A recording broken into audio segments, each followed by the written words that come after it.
Hi everyone, my name is Chloe Mascagi, and I'm so thrilled to have the wonderful Niyanta on today. If you don't know, there's a special day today. It's a holiday around the world that people are celebrating. Niyanta, you want to tell them what that day is and tell a little bit who you are? Yes. So it's, first of all, hello, Chloe, and thank you for having me today. It's World Environment Day.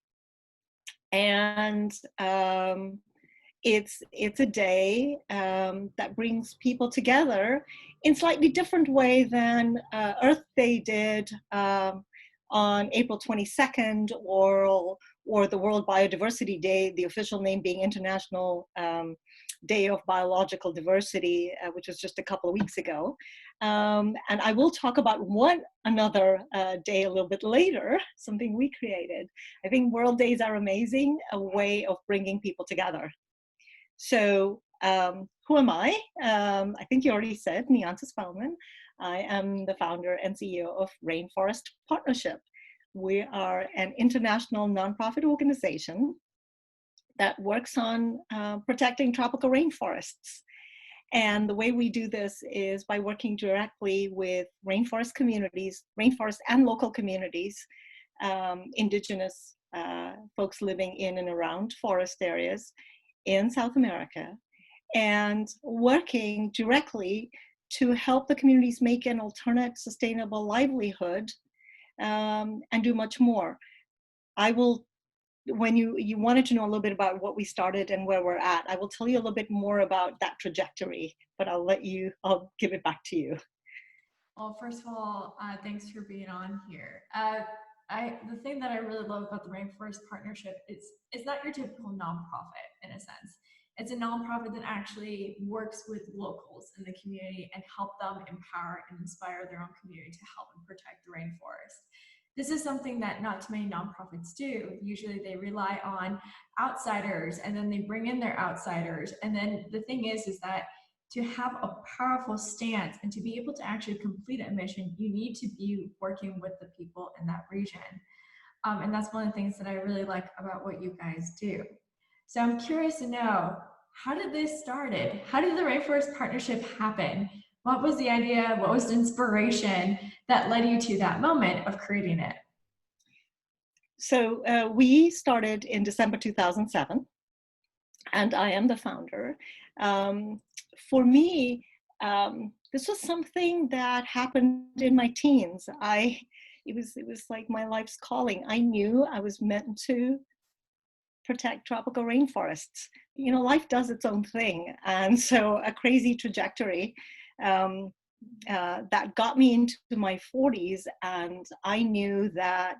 And I had told myself in my 20s, when things didn't go exactly in the sort of trajectory I was expecting, that I would come back when I retired to work on protecting tropical rainforests. But by my early 40s, a couple of times a year, I couldn't deal. It was weird things, you know, seeing a TV show, seeing the seahorses at the Baltimore aquarium, and for days and days after, I just felt like I wasn't doing what I was meant to do. And I think at some point it got to be too much, and it was like there wasn't time to wait for another 20 some years, and it had to happen. And so I started, had my own consulting firm, very successful, and I started doing that switch, did a women's leadership, became part of a women's leadership program called Leadership Texas, and probably talked to a couple hundred people that year, people from every walk. I knew it had to be about rainforest protection, but I didn't know what form it was going to take. And as I started doing the research and talking to a lot of people and being very objective about it, you know, was it going to be the sort of carbon offset side? Was it going to be the marketing side? Because really it's what we consume and how we consume it that forces the choices on the people who live in the forests and causes the deforestation to happen. There is a climate change component now, but really traditionally over the years. And by September, it had come together, and it had to be its own nonprofit. It wasn't going to be working for a university or doing a pilot project for a large NGO. And created a business plan, one of the few that did for a nonprofit.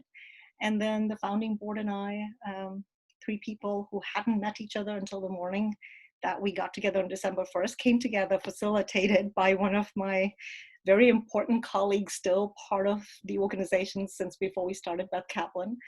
She facilitated it. And by noon, we had a vision and a mission statement.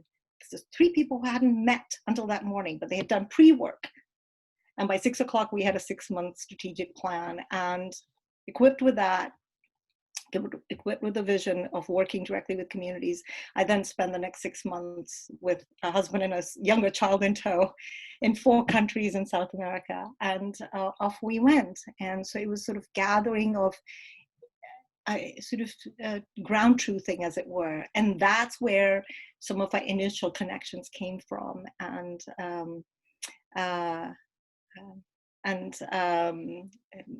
we started partnering right away. That's where our team members came from. Sort of in a nutshell. So I have to ask a question because I'm definitely a feminist. But how hard was it to start your own nonprofit? Because I would assume the number is very low to get funding, even as if you are a woman entrepreneur trying to get funds for your startup, it's almost nearly impossible. It's such a small percentage. What is it like in nonprofit? Because I always know when I worked in nonprofits, I see a lot of women in leadership, but many of them were not started by women. They were actually started by men. You know, you said that, and when you said that, as we were getting ready and setting up, until you did that, I had not thought about that. So I think about some of the very large organizations in our environmental space that have women leaders. They didn't start those organizations. So first of all, most people said, don't, nobody's going to fund you. There are no rainforests here. And all sorts of things. And all I would tell them is, it's just a list. I've come to you for advice on this. Can you give me advice on this? And some very important people, I will not name names. I rarely name names. They were men, mostly. I normally don't talk about that. Founders and CEOs of other very large organizations, condescending to me. But I think there's a different reason why they're condescending. But they would not acknowledge me. And I was with them in the same rooms. I was often, I heard about your interview where you were one of the only women. I've been in rooms where there were maybe 5 women out of 100, or maybe a handful out of, a few hundred. And very interesting, because in the climate space, people would talk about how rainforest was the quickest, most efficient, easiest way to do something about climate. And we would be the smallest one in the room, and I'd be like, and it's like, oh, there's all this funding. Well, nothing trickles down to us. It was also very interesting. At some point, and it didn't happen until last year, that I realized that sometimes we were just a prop. It was very painful, because a friend of mine said, stop lending your aura of authenticity to folks. It was kind of a wake-up call, right? And it was like, oh, are you for real? And so sort of doing that test. But none of that. I mean, when you're determined, somebody says no, and it's like, and it's a no is, that's a no to you. How, I don't even listen, don't even hear. And I think that's how we've been. And so we've forged ahead. And sometimes, it's remarkable that in spite of all that we are where we're at, and quite significant, with reputation and credibility and thought leadership, sort of globally and nationally, for an organization that's in view of most people's minds, when people how they view people, organizations in terms of dollars or numbers of employees, it is so outsized that I can genuinely tell people, come find anybody else where you can get the return on your investment of donated dollars or sponsorship that comes even close to what we do. And part of it is that it's not just and I think part of it is where we are based, right? We're headquartered in Austin. Until September last year, I had people tell me, about moving our headquarters. It was like, rainforests, doesn't matter where you live, they need to be protected from wherever you are. And yeah, all those things that might be limitations, you just sort of ignore them and ignore them and ignore them. Of course, it'll be nice if we can stop ignoring them, and those folks who begin to understand that there's something wrong when we spend just 1% of funding, NGO funding, funding that goes to charitable causes in this country, to environmental work. Or globally, as I found out when Kristen Bell on this workshop panel talked about how only 1%, less than 1% of NGO funding globally goes to women-led organizations. So no, until you said this, I hadn't thought about the fact that most of the big organizations were not founded by women. It's one I have to sit with that and figure that one out, what I think about it. It's so dumbfounding if you think about it, because in all economic research has shown if you give women money, they're more likely to spend it wisely and not waste money. We're very like, oh, I want to make sure I do very well. Of course, this is not saying for all women, but in general, research has shown this. And we actually saw that mostly in the microfinance business. They realize if we give micro loans to the women, they're more likely to pay it back versus the men. Now, of course, microfinance is a whole different topic on that front. Not the biggest fan sometimes, because sometimes people are used terribly on that front. But we're not talking today about no, and we'll have a different conversation about that. Different one. Yes, and it doesn't apply to us because early on, every Tom, Dick, and Harry wanted to talk to us about microfinance. We work with communities. We don't work with individuals. And we cannot do microfinance unless somebody is willing to do community-wide microfinance. And there were a couple of people who were thinking about this. Kiva was I had talked to one of the founders there. I don't know if it ever took off. But here's the other thing. The minute you try and go individually, you divide, and our communities have said that's not how they work. And it's a different way of thinking and being, right? But there's something else as well. The communities we work with, if you're living at the edge of a forest or in the forest, your reality is so different. You're at the edge of the Western civilization. Market economy does not work for you in the same way. And it's a hybrid of what I call forest economy that ties in with how they think, how they work, what they want. And yes, they need some basic income, but what is that basic income and how are we going to help them get that? When an oil company offers millions of dollars, what are they going to do with the millions of dollars? There's a reason they don't want the millions of dollars, and they want that alternative that gets them a basic income, which is in the hundreds of dollars a year per family, depending on the country. And for some people in the US, it's very difficult to square that. And I've had CEOs of a couple of multinationals saying, humans just don't do that.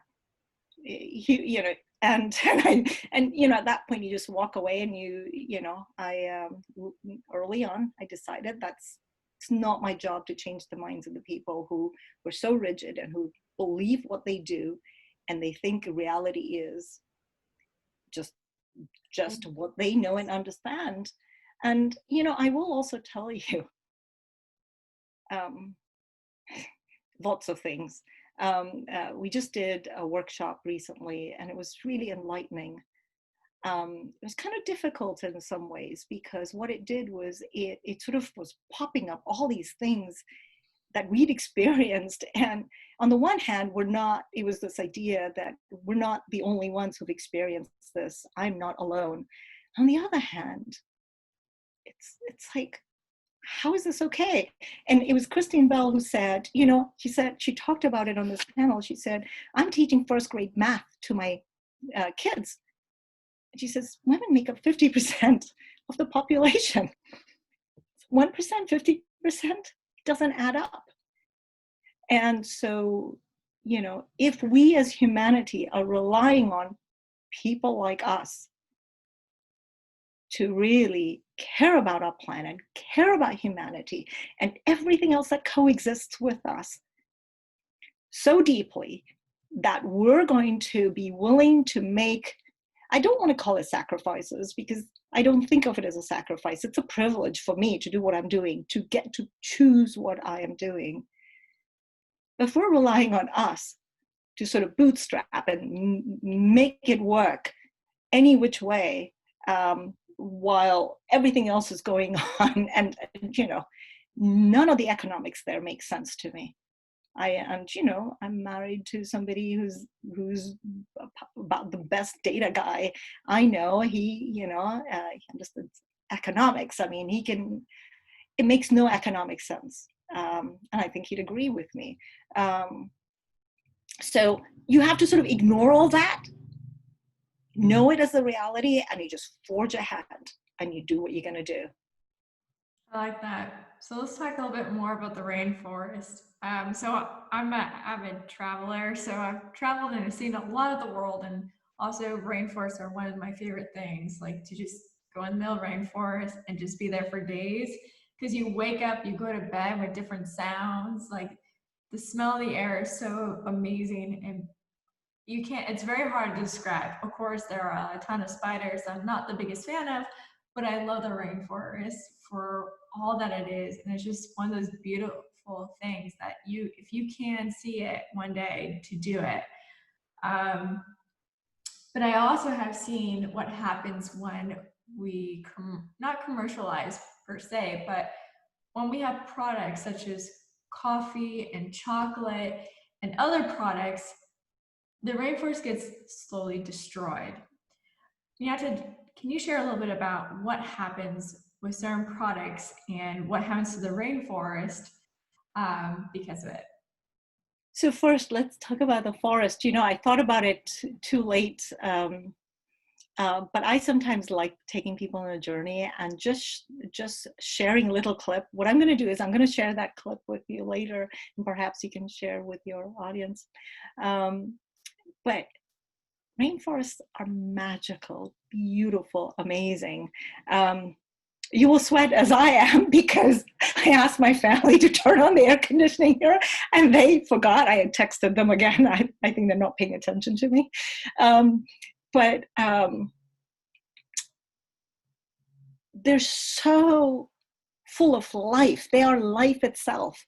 If you think about the fact that they hold 50% of our biodiversity, they circulate our air, they give us our fresh water, they regulate our climate. Those trees make their own rain. The Amazon sort of makes its own rain, 5 or 6 times. And then it comes all the way to Texas, and where I am in Austin, Texas, and Gulf of Mexico and Mexico. But it's not just here. The water, what comes out of the Amazon River, the chemical markers are in the water. If you go to the bay, and they're in the water where you're at in California, you can find them in the UK. We're one connected planet. And this forest is just life, and it's so magical. And it's not just the sounds, right? It's a symphony of the birds and the insects and the frogs at night, during the day. Everything's changing. It's all that, but that magic, it's something else as well. What I explain to people, the closest I can do for people who haven't been there, it's like when you wake up on a Sunday morning, it's Sunday morning, and it because everything just feels calm.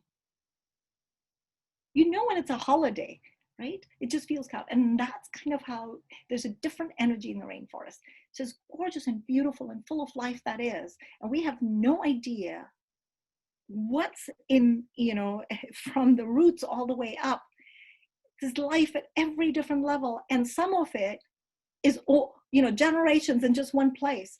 And I used to think that at least some of the birds and some of the primates would go away until Fanny Cornejo, a country director in Peru, talked to us about one particular species of primates that lives for generations in one tree. And then you think about, when these fires happen, when hundreds of square miles just burn, entire generations of that particular primate's gone. And you talk about some species basically gone overnight, and some of it never to come back to our planet because it took a long time for evolution to get to that place where that species evolved and to be endemic for that area. It's a very difficult, painful thing. I'll tell you the first time I had this shocking, first time I saw this. So we were outside of Manaus in Brazil. It was a holiday.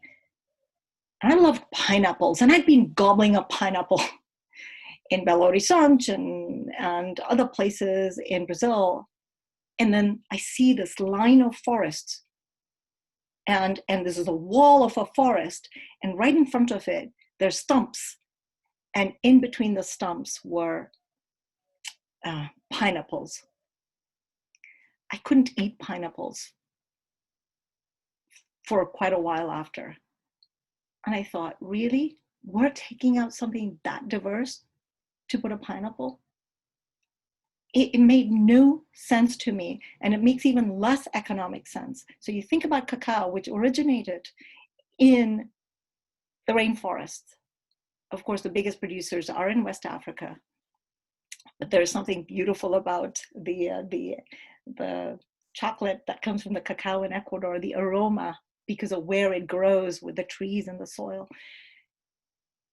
When we do it, when it can coexist among the trees and everything else, the right soil, then it's like wine. It has aroma and all the taste. And I'm not a wine person, I'm a tea person. But chocolate, once you understand and eat that chocolate, you can't eat anything else. But then when you make it into a monoculture, or you go to the cloud forests and you take out the cloud forest, incredibly biodiverse, and put coffee. And sometimes you think you're going to have organic coffee. Organic is great. Most of these countries, most of the people who grow these things have no money to put the fertilizers and the herbicides and insecticides and, but that mark can say it's organic, and a whole slope just got chopped down. And with it, every time it rains, it's eroding, and I can show you pictures, and it's so painful to see. And so sometimes I think about this and I think, what if we, a small percentage of us humans who really care, who want to know, start asking the questions. Where is that coffee coming from? How are you getting it? Where is that chocolate coming from? People who eat beef, I tell them, what if you asked, where's the beef coming from? Did it come from a recently deforested rainforest land? Did it come from soybean and corn that was grown on a recently deforested land? Fragment of 1% of us, if we ask these questions, that the corporations are going to make a different decision. And so that's basically what happens.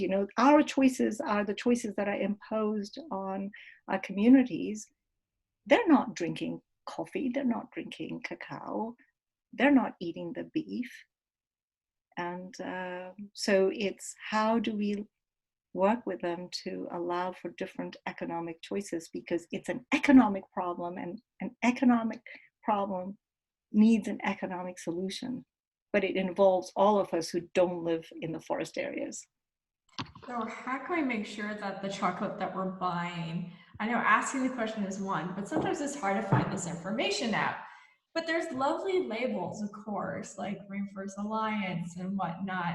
But I'm curious, from your opinion, how can I make sure that I'm buying products that is not like supporting deforestations of rainforests? How can I make Oh, sure? and even that is not simple. I wish I could say there was a simple answer. So certification is one way of, but not all certifications are the same. And we're going to be honest. We live in a country where marketing is king. And how do you ensure that people are doing what they're saying they're doing? And I think it's going to require consumers demanding transparency, honesty. I think blockchain can play a role. We've been looking at blockchain. We're actually talking about partnering with our oldest partner about bringing cacao products. It's in the process, it's been over the years, but the idea is, how do we do that so our communities get a better income, our partner NGO does better, we get funding out of it, and the consumers who are buying it know where it's coming from and get the whole story and get to touch and feel the forest. And not just cacao, not just coffee, but also other products. But we can't do it to the scale that the world needs. And at what point do we demand a different answer? And if you think about the times we're living in, I think I told you earlier, until last year, I was always having to make the connection for people for why forests matter, how they were connected to climate change. Tropical rainforests are the easiest, most effective, efficient way of keeping carbon on the ground and allowing them to do what they do best, which is not only store carbon, but absorb carbon as well. But avoided deforestation is not as sexy for people or not as easy for people to articulate. What do people want to do? Plant trees. Every Tom, Dick, and Harry, you shouldn't use that too much, wants to go do reforestation. But what trees are you planting? Where are you planting them? How are you planting them? Who's going to look after after them in 2 months, a year, or 5 years later? And oh, by the way, it's a rainforest. It's a complex, self-contained ecosystem. You cannot just put trees. It doesn't work that way. And so we, as humans, always want to look for simple solutions. Things are not so simple, but just because it's not simple doesn't mean you can't do it, right? And so how do we do that? And how do enough of us start asking for a different systemic change, just as, what's happening right now? So last year, when the fires raged in a way, when the smoke got to Sao Paulo, when Sao Paulo was dark at 3 p.m, is when it got picked up by mainstream media here in the US, and then it just went around the world. And it was a couple of busiest months we had. And people finally understood the connection, because it was in the news to such an extent, about the connection between carbon and forest and climate. And you think about the parallel right now, George Floyd is not the first person to die at the hands of police officers. This is a daily thing for so many folks. I was telling somebody, my husband used to be in the Austin City Council, and I hated middle of the night calls that he got, because every time it was somebody had been shot dead, and it was a police chief or the assistant police chief calling my husband, and I'd be lying awake, and it's like, what now? But here's the thing, we're all experiencing and learning about this. It's becoming more real, because just as those pictures of those fires are so visceral, the 2 lines that I cannot shake is Mr. Hall, who was in the car. He said, "I saw a grown man crying. I saw a grown man dying." And when you see that, and just as, it has this visceral effect on all of us. And we're asking for a change. And I will tell you, after the news of the fires, we realized that we needed to play this role where people were paralyzed. People couldn't function. There were friends of mine that they couldn't work. They were supporters of ours who couldn't work. And what it was this was happening for decades.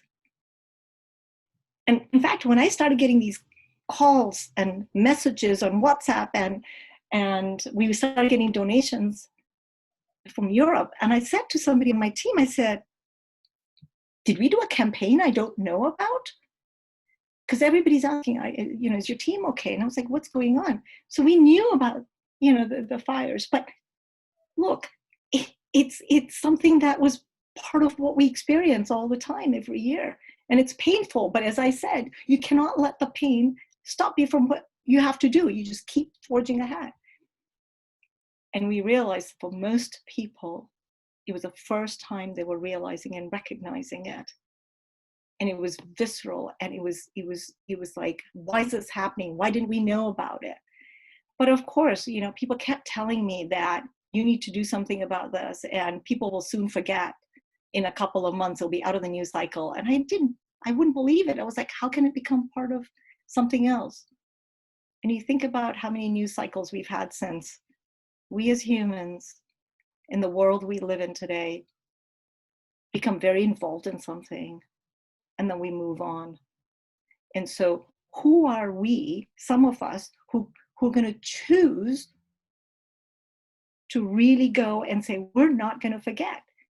And whether it is you're going to work on police reform and criminal justice. And by the way, I know a lot because that's my husband's area of expertise. That's what he's known for nationally and internationally, for what he does. It's not what he teaches, but that's what he writes on, and that's what he's known for. So, and just growing up with where I've grown up, and it's sort of everything comes up, right? This idea of what it's like to be a woman, what it's like to be an other, and what have friends of mine experienced. So I don't want to take us off, and I apologize for doing that, but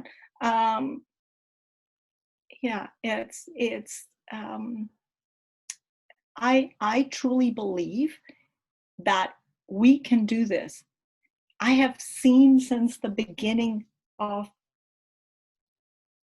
Rainforest Partnership that I have seen this global network of rainforest partners. And in fact, one of the things we've been talking about in the last 2 weeks, it's again women. Because there's something about us women, we're fearless, we're able to do all sorts of stuff. We are able to move mountains, and against all odds. And we want to do something that's sort of exciting and groundbreaking, I think, sort of involving young women and creating something where we bring young women together to focus on rainforests and climate. And I talked to you about it briefly. And so really, we're going to create that opportunity for folks for whom this is such a strong calling to join us and help us.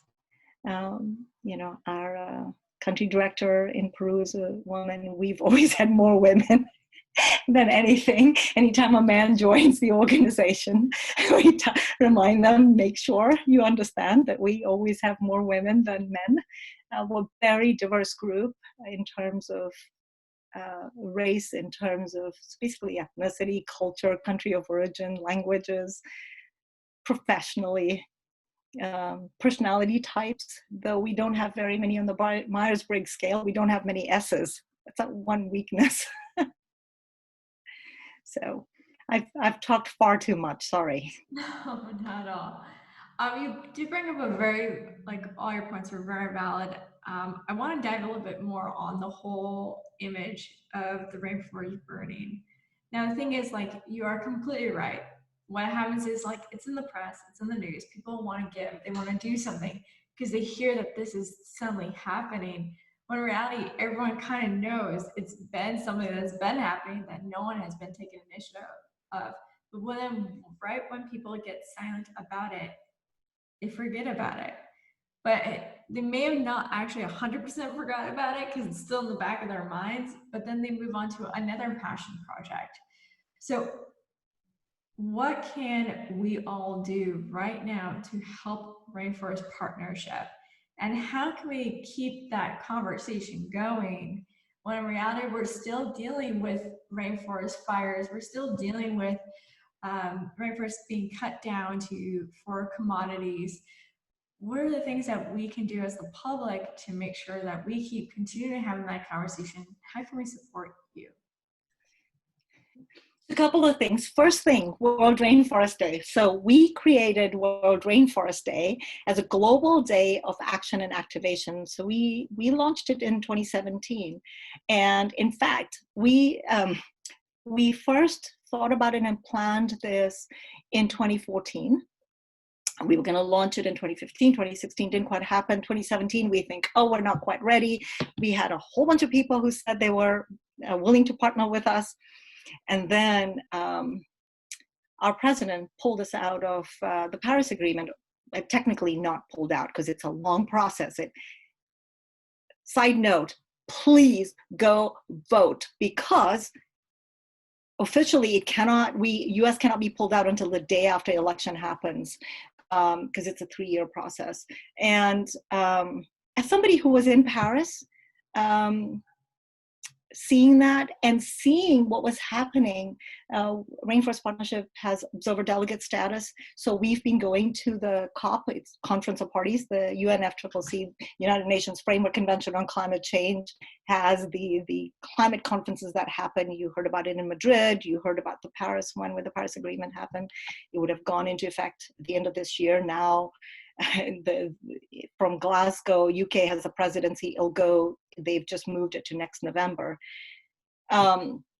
So I was there in Paris and I was there in Lima when enough of the amazing, substantial things happened. And really it was at Climate Week in New York, I saw that trajectory. And then here is US, now the only country who's pulled out of something that's a global agreement. 195 countries coming together to say, this is such a big deal, such a threat to our very existence as human beings, that we need to do something about it, right? And the US is the only one trying to pull out. So we launched it. And we had 29 partners, we had actions on 6 continents. And the 4th one happens on June 22nd. So first of all, we would love to have people take actions. If you have organizations, please become a partner. Not difficult to do. And we have partners all over the world. So from 29 went to 49, over 70, and I cannot keep track of how many. And we're going to do a live stream. We have so much work on the ground. More partners, more communities and local and regional governments that want to work with us than we've ever had funding for. And we're one of the few people, and I'm willing to say this publicly because you can go look, we are such a good, we're so good at giving you a return on your investment of donated dollars because of how we do it. Our team is amazing. We did a 2-week herpetological survey last year, and we have the discovery, I have to say potential discovery, of 4 new frogs and a snake.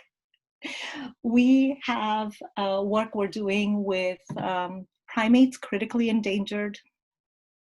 Yellow-tailed woolly monkey is a primate that is only endemic, meaning it only occurs in that area, in 2 of our project areas in Peru. the Indian night monkey in the Pacific forest. Um, they're very cute to look at. So whether what appeals to you is a direct work with the communities in the income generating side, or the work now where we added to do these biological surveys so that we can have information for where our communities are living and what is going on down there. Because here's the reason: if you don't know what's in your backyard, how do you protect it? How do you get the local governments, the regional governments, and the national governments, and also international governments to really help protect it? And so that survey we did, the herpetological survey, it was the first ever in that area. The yellow-tailed woolly monkey, when we discovered that population, was only the 4th population in Peru for a primate that was thought to have been extinct just 25 years ago. That primate is beautiful. It's got this beautiful maroon coat. It's got yellow tail, and you should hear Fanny talk about it. It's got a couple of other interesting bits to it. It has very bright yellow pubic hair, and that gets people quite excited. And so, but the idea is also doing that conservation education with our communities, because they're the stewards of the communities they live in. And so how do we help them do that? And so as we've been doing this work, we have had more and more communities asking us to help them and support them.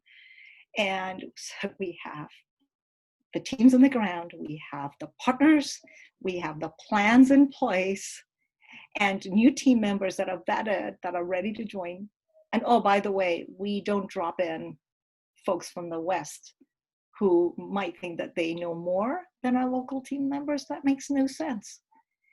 You should check out our team members. Kick-ass, amazing team members. Passionate, dedicated, with incredible experience and knowledge and ability. And the only thing missing for us has been funding.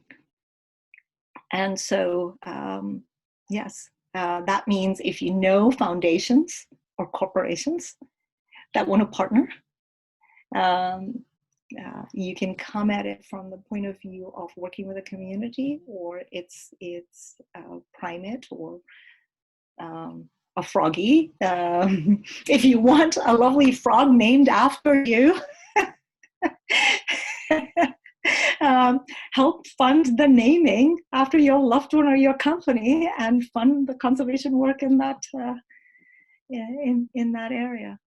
And then, of course, what I talked about, if you want to help create this, the Women for Women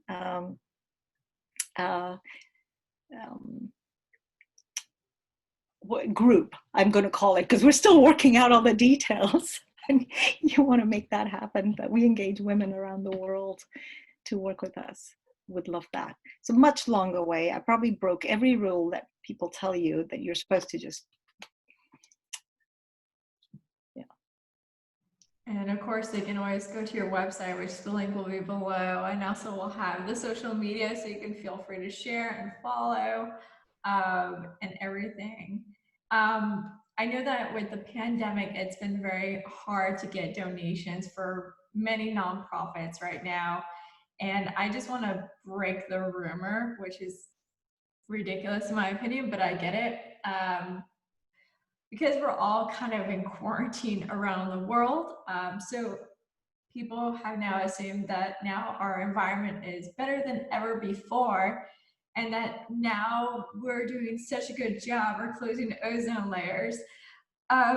Do you want to share a little bit about what's happening in the rainforest during COVID-19 at this point? And this does reinforce people why we need to donate, because these are not actually true statements. No, they're not. And so for one thing, people, people were looking at all those lovely pictures, blue skies in places that nobody had seen blue skies in decades, right? But China has already gone back to the same levels as they were before, and other places are as well, as things sort of ramp up again. First of all, that's a very temporary thing. That pollution we're talking about is a very temporary thing. So I'm not going to go into the science of that. Here's one big thing that I will talk about, which is the carbon that we've put in the atmosphere. In fact, we just had the highest levels ever in I don't want to quote, I don't want to name that, but it's before modern man's been around. It's over 1 million years. I'm just forgetting. I don't want to say it because I can't remember exactly. The carbon in the atmosphere is at the highest level that we've experienced. And even if we were to stop all emissions, all carbon emissions, somehow magically, we were able to say, here's a wand, no more carbon emissions today. It's going to take a few hundred years for us to get back to a level that's safe, to continue to have a stable climate. So at this point,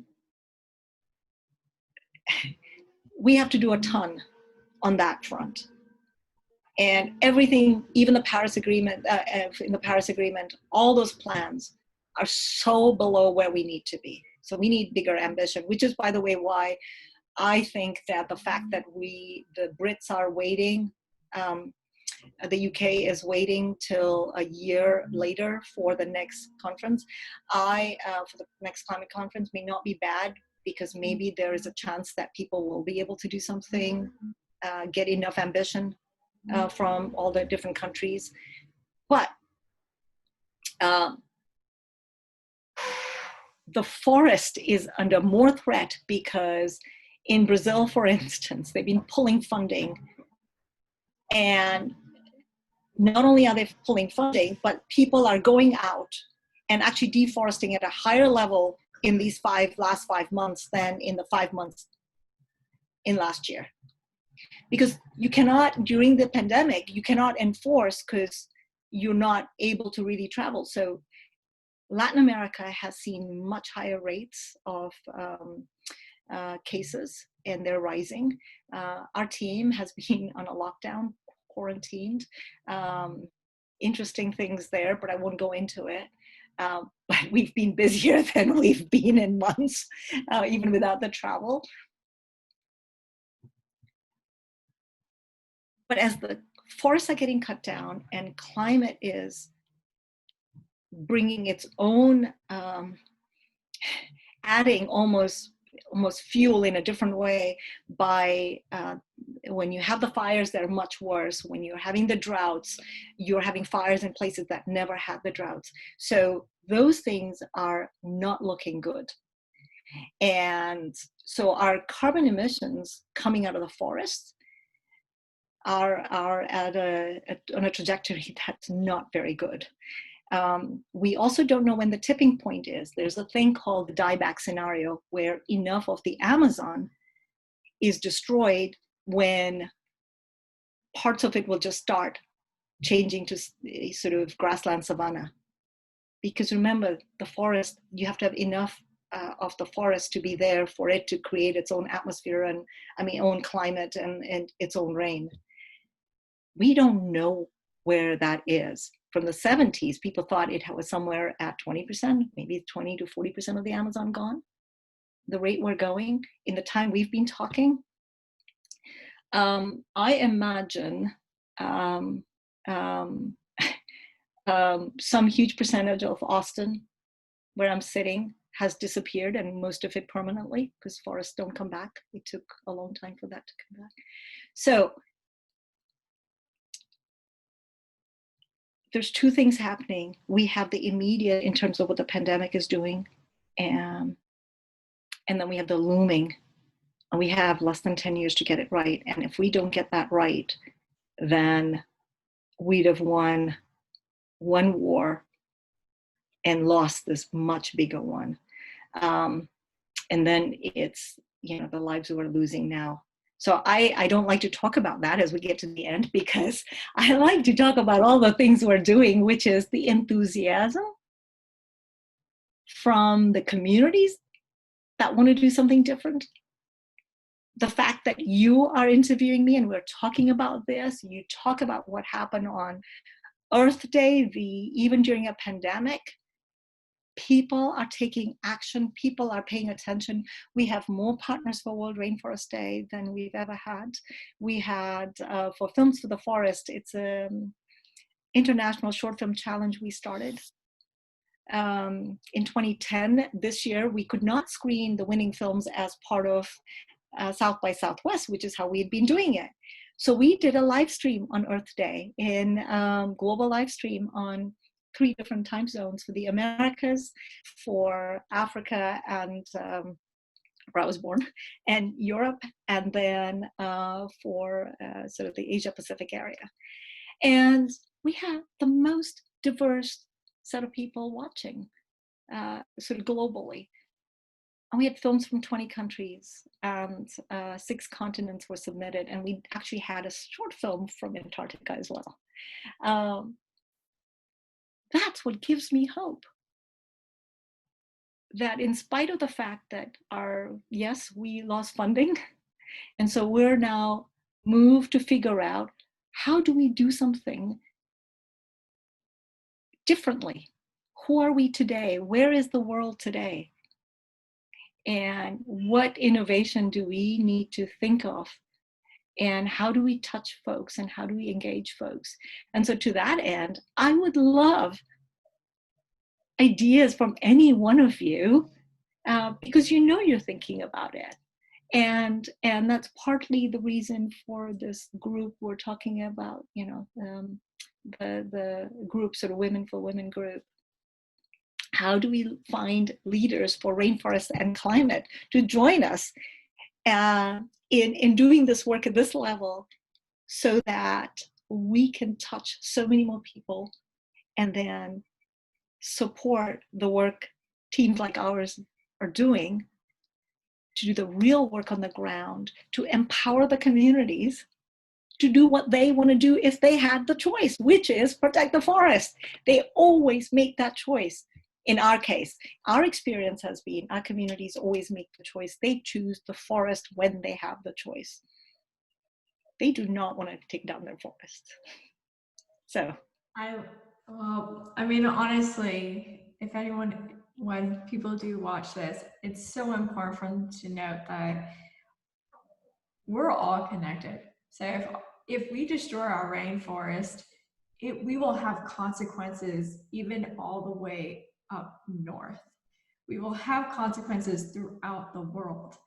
And people have been saying, researchers have been saying, that we'll see more pandemics if we don't take care of our planet. We will see more storms if we don't take care of our planet. We'll see very strange weather patterns if we don't take care of our planet. We've already seen so much destruction as it is, but we still have the time right now to try to put a stop at it so it doesn't get further worse. So thank you, Niyanta. Thank you for creating Rainforest Partnership. Because I kid you not, when I need to calm down or relax, I actually, on Spotify, I have a rainforest playlist. So it's just basically a bunch of sounds of like animals in the night, in the morning when it's raining. And I have this video of when my dad and I, we were in Borneo, and we're in the middle of a rainforest. And it was early in the morning, and I remember filming like a 2-minute video, and I always look at it. And I took so many videos and pictures so I can remember and hope that whatever the future is, if I have kids later on, that they have that too, that they can see that. Because I don't want to ever think that these are just items that will be one day that they learn about that no longer exists. And that's the thing that's so important for people to donate to Rainforest Partnership, because you have that choice right now to give. You have that choice to keep spreading the word out there. And that's the most important thing. And not just that, the rainforest is a beautiful place, it's also a fun place, and you have funny stories out of it, of course. So to end this, I'll tell you this one funny story. So my dad and I were in the middle of the rainforest, and we're in this cabin, and it's like the middle of the night, and we hear this screaming sound, and it sounds like a child, like just screaming, like so loud. And we woke up and we're like, oh my God, is something happening out there? We like took our flashlights, we were like looking around. We're like, I don't see anything. And so we go back in, and then we hear it again. So we open the windows and we're looking around like, where is it coming from? We gotta help this kid. Like, that's the first thing that goes to our mind. It's like, we have to do that, because humans we will always, when we hear a crying baby, there's an instant thing where you're like, are they okay? Because they're defenseless. Just like the rainforest is defenseless to a certain extent. So we look above the ceiling, and there's this gecko that is screaming in the room like a child. And we're just like, we couldn't believe it. We just couldn't stop laughing. And it took us like, I think 30 minutes to get this thing out of our room. But the thing is that the rainforest is so wonderful. It's a gorgeous place, and you have these amazing creatures that deserve the right to live. And it's up to us as humans to do whatever we can to protect them, because they are defenseless if we don't step up. So thank you again, Niyanta. And I will have the links below, of course, to donate, to learn about. And if anyone has any questions, do reach out to Niyanta. Reach out to the Rainforest Partnership as well. And thank you again. This was wonderful. And I look forward to learning more and working with you in the future on this. Sounds wonderful. Thank you so much. Oh, and by the way, when the pandemic is over, you should go visit our Sunny Isla in Ecuador. Sunny Lodge is an incredible place to go with our partner community of Sunny Isla. And that was our second project, Sunny Warmi, the women making amazing handicrafts and powerful women standing up against some very powerful interests. But first time they had actually made an income. So you get to see that and touch it, but also it's one of the most biodiverse places on our planet, and accessible if you're a US audience. You count me in. I'm always down for a journey. Oh, actually, I've done a couple of trips, by the way. I love going when somebody's with me, because I get extra time in the forest. I just want to go to the rainforest to get away from humans. No, just kidding. Rainforests are amazing, and count me in. That's definitely a place that I want to go visit. I have a couple countries in the Americas that I have yet to visit, and that is one of them. Then if you do, to end on a really happy note, we can do both. We can go to the forest. Actually, we can go to the lowland Amazon rainforest, to Sunny Isla. We can go to a cloud forest. And by the way, I didn't say this. We work in the tropical Andes, which is a biological hotspot and very vulnerable. And we have a couple of projects in the tropical Andes. So it's basically from the Andes where it goes down to the Amazon. It's the headwaters for the Amazon. And cloud forest is so beautiful. So certainly we can go in Peru, but if we went to Ecuador, we can go to a cloud forest there. And then we can go on a route to taste cacao and chocolate. And by the way, cacao is one of my favorite fruits. Of course, you can't get it in markets. You just have to go. It's one of the most lovely, wonderful fruit. And of course, the rainforest is full of incredible fruits that, I grew up in the tropics, and there are fruits in the forest that you don't get anywhere else. And the cloud forests have berries. On a walk, I can eat 10 kinds of berries, and it's me and the birds competing. So, yeah. Love it. Count me in. Well, everyone, please stay safe, and thank you again. And remember, keep being vocal about these issues, because it's one more silence that things continue and injustice does too. Thank you, everyone. And thank you again.